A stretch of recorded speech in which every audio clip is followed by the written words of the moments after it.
ఇప్పట్లో జరుగుతున్న పెళ్ళిళ్ళు చూస్తే అవి కేవలం ఫోటోగ్రఫీ కోసము అంటే మన ఆభరణాల డిస్ప్లే కోసము వీటి కోసం జరుగుతున్నట్లు కనపడుతుంది. ఎందుకంటే ప్రీ వెడ్డింగ్ షూట్స్ అని వెడ్డింగ్ టైంలో కూడా వాళ్ళు ఆ మంత్రాలు ఏం చదువుతున్నారో ఎవరేం చెప్తున్నారో ఎవరికి అక్కడున్న పెళ్ళికొడుక్కి పెళ్ళికూతురికి కూడా ఏమీ అర్థం కాకుండా కెమెరాల మధ్యలో దూర్చడం, వాళ్ళు బ్రాహ్మణులు మంత్రాలు చదివే వాళ్ళని మీరు పక్కకు జరగమని చెప్పడం, ఇలాంటి చాలా తప్పులు జరుగుతున్నాయి.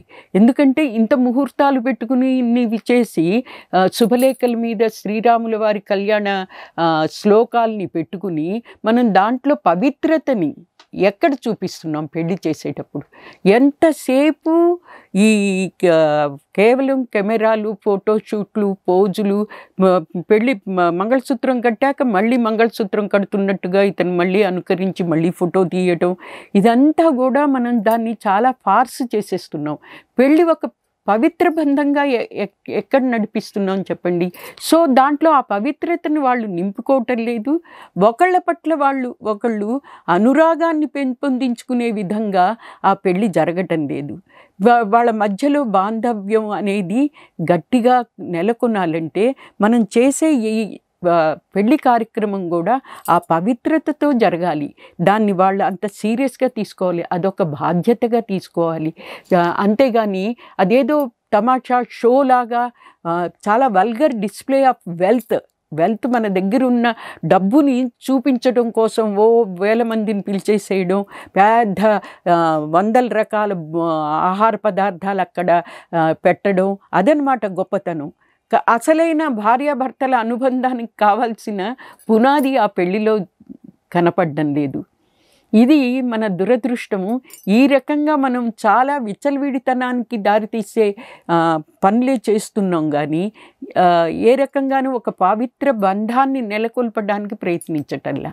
సో పెళ్ళిళ్ళల్లో ఇలా కాదు, మనం పూర్వం జరిగే పెళ్ళిళ్ళన్నీ చూడండి, వాళ్ళు ఎంతో చక్కగా పవిత్రంగా 5 రోజులు పెళ్ళి జరిగినా 3 రోజులు పెళ్ళి జరిగినా ఆ కార్యక్రమాలు ఏవైతే ఉన్నాయో దేని తర్వాత ఏది చెయ్యాలో అది చేసుకున్నారు.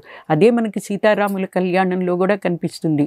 3 రోజులు 4 రోజులు జరిగిన ఆ పెళ్ళిళ్ళల్లో కూడా వాళ్ళు విధి విధానాన్ని పూర్తిగా అనుసరించారు. ఇక్కడ మనం విధి విధానాలు అనుసరించడం కూడా లేదు.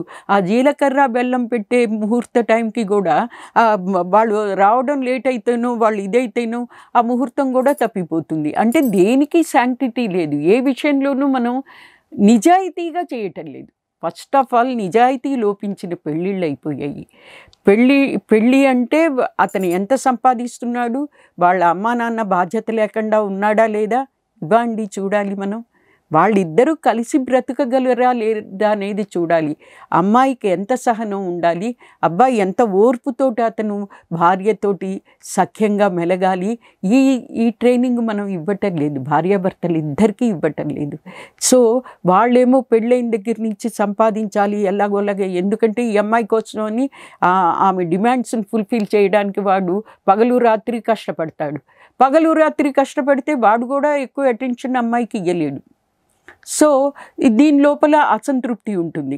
ఆ అసంతృప్తిని ఇంకో రకంగా ఆ అమ్మాయి కూడా ఆ బంధంలో చూపిస్తూ ఉంటుంది. ఇలా ఈ పెళ్ళిళ్ళు చెడిపోవడానికి కారణమవుతున్నాయి.